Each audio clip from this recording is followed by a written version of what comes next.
1 month లో అన్నావు కదా, ఫస్ట్ తీసుకొచ్చి ఓసీలు ఇంతున్నారు, ఉమ్, బీసీలు ఇంతున్నారు, ఎస్సీలు ఇంతున్నారు, ఎస్టీలు ఇంతున్నారు. ఫస్ట్ ఉమ్, ఇది ఒక్కటి చేయి చాలు. ఉమ్, దీని తర్వాత బీసీలలో సబ్ కమ్యూనిటీలు ఎన్ని ఉన్నాయని తర్వాత చేసుకో. ఉమ్, బీసీలలో 50 ఉన్నారా, 55 ఉన్నారా, 60 ఉన్నారా, 40 ఉన్నారా, అది ఎంతో కొంత రావాలి. ఎస్సీలలో ఎస్టీలైనా ఇవి అథెంటిక్ గా మా తెలంగాణ ప్రభుత్వం ఉమ్, చేయడంలో బీసీల జనాభా గింతుంది, ఉమ్, ఓసీల జనాభా ఉంది, గిది చెప్పమనంటే ఉమ్, కంప్యూటర్ ఉందా, సెల్ ఫోన్ ఉందా, టెలిఫోన్ ఉందా, ఎస్టీడీ బూత్ ఉందా, ఉమ్. వైఫై ఉందా, ఇంటర్నెట్ ఉందా, లేకపోతే స్మార్ట్ ఫోన్ ఉందా? స్మార్ట్ ఫోన్ ఉందా, స్మార్ట్ ఫోన్ అయితే సామ్సంగ్ యాపిల్ ఫోన్ ఉందా, ఏందయ్యా రెడ్మీ ఉందా, ఇంట్లో కెమెరా ఉందా, అది నికానా, కెనానా, సోనియా, ఓ సిగ్గుపోతా చెప్పుకుంటే. ఇంకా నయం కంప్యూటర్ ఉందా, ల్యాప్టాప్ ఉందా, టీవీ ఉందా, ఎల్జీయా, శాంసంగ్, ఏంది what is this non sense.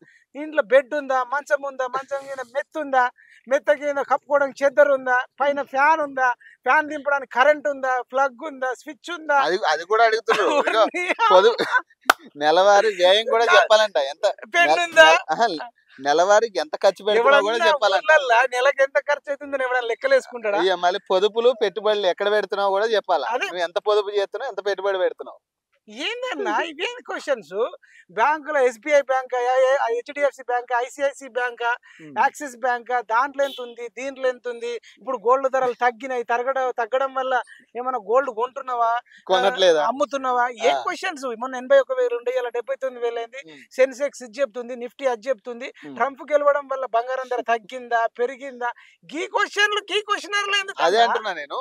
Basic ఇవన్నీ ఎందుకు ఇన్వాల్వ్ చేస్తున్నారు అనేది నా అదే ఇప్పుడు మరి. కులగణన చేద్దాం అనుకుంటారా, లేకపోతే వచ్చే హామీలు పథకాలన్నీ తీసి పడేయాలనుకుంటారా? ఏంది? అసలు నాకదే విచిత్రం అంటే, ఇది పరమానంద శిష్యులకు ఒకటి వాళ్ళ గురువు చెప్తాడట, ఒక పిన్ను శుద్ధి ఎప్పుడు అంటాడట. ఆ, ఒక 7-8 మంది శిష్యులు ఉంటే ఆ, పిన్ను సూది తేవడానికి ఉమ్, 8 మంది పోతారు, చెప్పంగా పోతారు. ఆడ అవును. దూరం పోయిన తర్వాత ఉంటది, ఇది మరి తెమ్మన్నాడు కానీ ఎవరిని తెమ్మన్నాడో తెలియదు.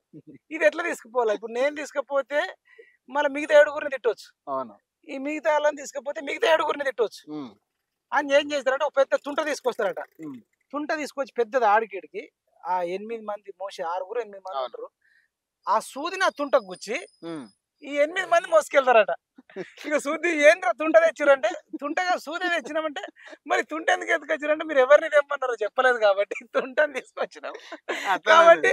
నువ్వు నేను ఒక్కరిని తీసుకొస్తే మిగతా వాళ్ళని తిడతారు, క్లారిటీ లేదు కాబట్టి మీరు క్లారిటీ చెప్పలేరు కాబట్టి అందరం కలిసి తెచ్చినాం అని చెప్పినట్టుంది ఈ ప్రశ్న. ఈ తుంట అంటే సూది అనేది బీసీ, ఎస్సీ ఎస్టీ బీసీలు ఎంత కులగణన. కుల జనగణన కులం ఏందో చెప్పంటే, ఈ పెద్ద తుంటని తీసుకొచ్చి 75 ప్రశ్నలు తీసుకొచ్చి, ఈ 75 ప్రశ్నలకు 1-2 ప్రశ్నలు క్లారిటీ ఉన్నాయి. అవును. ఆ 2 ప్రశ్నలు పెట్టాల్సిన దగ్గర ఇన్ని ప్రశ్నలు ఎందుకన్నా? అదే అంటారు. స్మార్ట్ ఫోన్ ఏందో, దాని బ్రాండ్ ఏంది, అసలు బ్రాండ్ నువ్వు ఏంది? ఎంత ఖర్చు పెడుతున్నావు, ఎయిర్టెల్ దేనికి వేయించుకుంటావా, ఖర్చు జియో పెడుతున్నావు, వేయించుకుంటావా, ఐడియానా? ఏం క్వశ్చన్స్ అంటే అవి? ఏడ దాస్తున్నావు ఏడ పైసలన్నీ? దాస్తున్నావు? ఇంకా నయం, తాగుతావా, తాగవా, కింగ్ ఫిషరా, అవి నాకౌటా, కూడా రాయల్ అడుగుతారేమో స్టాగా? చెప్పకపోతే. అంటే డ్రింక్ తాగితే డ్రింక్ కి ఎంత పెడతావు? మటన్ తింటావా, చికెన్ తింటావా? మటన్ తింటే కిలో తెచ్చుకుంటావా, అర్ధ కిలో తెచ్చుకుంటావా? చికెన్ తెచ్చుకుంటావా, గరం మసాలా ఏ వేసుకుంటావా, అల్లం వేసుకుంటావా? గివి ప్రశ్నలు ఎంత? రాజకీయ అవగాహన ఉందా? రాజకీయ అవగాహన ఉందంటే, అవగాహన ఉంటే ఈ ప్రశ్నపత్రమే అవసరం లేదు. ఎవరికి అవగాహన లేకపోతుంది కదా ఈ ప్రశ్న. అదే అంటున్నా. ఇప్పుడు ఈ పాయింట్, ఇప్పుడు రాజకీయ అవగాహన ఉంటే ఏంది, ఉంటే ఏంది, ఏం ఉండకపోతే చేద్దాం, ఏంది? ఏం చేయాలి అప్పుడు? ఉంటే వాటిని తొక్కుతావా, కొంటావా? ఏందంటే రాజకీయ అవగాహన ఉంటే మీరు ఏ పార్టీ కొంటావా? వాడు? ఈడే పట్టుడు ఇంకా నయం. నువ్వు ఏదైనా పార్టీలో పని చేస్తున్నావా, ఆ, బీఆర్ఎస్ లో వేస్తున్నావా, కాంగ్రెస్ లో వేస్తున్నావా, ఆ. బీజేపీలో వేస్తున్నావా, కమ్యూనిస్ట్ లో వేస్తున్నావా, బీఎస్పీలో వేస్తున్నావా, ఇండిపెండెంట్ గా వేస్తున్నావా? ఈ ప్రశ్నలు కూడా అడగండి మరి. ఇది ఇది హైలైట్. ఇది ఆ, ఇటీవల ఎన్నికల్లో ఓటు వేసిన తీరు కూడా చెప్పాలంట. అంటే ఎలా ఓటేసి. ఎలా ఓటేసినా లైన్ లో నిలబడతాం. లైన్ లో నిలబడి ముందటోడు వేసి పోయిన తర్వాత మనకు వేలు గిట్లా ఇట్లా పెడతారు. అందరికి అంత ప్రాసెస్ కదా. అవును. వేలుకు ఇంకు పెడతారు, ఇంకు పెట్టిన తర్వాత మనం లోపలికి పోతాం. ఆ సిగ్నేచర్ చేయమంటాడు, సిగ్నేచర్ చేస్తాం. అక్కడ బో బాబు అంటారు, పరద సాటుకు పోతాం. ఉమ్, నచ్చినాడు చేతు గుర్తు నచ్చినోడు చేతుకు పక్కకు నొక్కుతాడు బటన్, కారు గుర్తు నచ్చినోడు కారుకు, ఉమ్. బీజేపీ నచ్చినోడు పువ్వుకు, ఏ బటన్ నొక్కుతాడు. ఈ ప్రక్రియ అంతా రాయన్నా. ఇది ఎస్ఐ క్వశ్చన్, జేఆర్ఎఫ్ లో డిస్క్రిప్టివా, గ్రూప్ 1 జాబ్ కు మెయిన్సా? వాట్ ఇస్ దిస్ అన్న? దిస్ టైప్ క్వశ్చన్స్ ఏంది? అదే అంటున్నా. ఎన్నికల్లో ఓటు ఎలా వేశారో కూడా చెప్పాలంట అందులో. మరి ఈ అప్లికేషన్ లో ఓటు వేసింది చెప్తారు, కొన్ని ఏ పార్టీకి వేసిరో కూడా చెప్పాలా. అంతే కదా అదే మరి. అదే అది కదా, కూడా అడగండి. అదే కదా, అది కూడా చెప్తే అయిపోయేది. ఉం.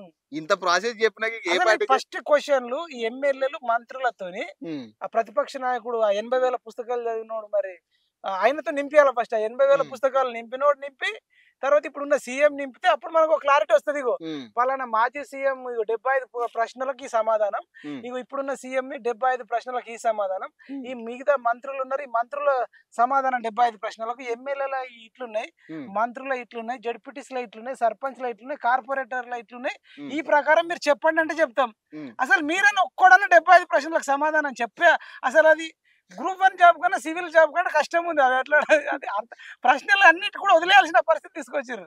సాగు చేసే పంట రకాలు కూడా చెప్పాలంట, ఏమేమి సాగు చేస్తున్నావు కూడా చెప్పాలి. వరి చేస్తున్నావా, ఆ, పత్తి చేస్తున్నావా, చెప్పాలి. ఏది వరి చేస్తేంది, పత్తి చేస్తేంది, కులం మారుతుందా? ఉమ్, వరి పండిస్తే ఎస్టీ అయినా పండిస్తాడు, ఎస్సీ ఉమ్, అయినా పండిస్తాడు, బీసీ అయినా పండిస్తాడు, ఓసీ అయినా పండిస్తాడు. ఉమ్, వరికి కులానికి, పత్తికి మక్కకు, జొన్నకు, ఏదైనా పప్పులకు, ఏదైనా పండించే పంటకు కులానికి ఆ, ఏమన్నా సంబంధం ఉంటుందన్న?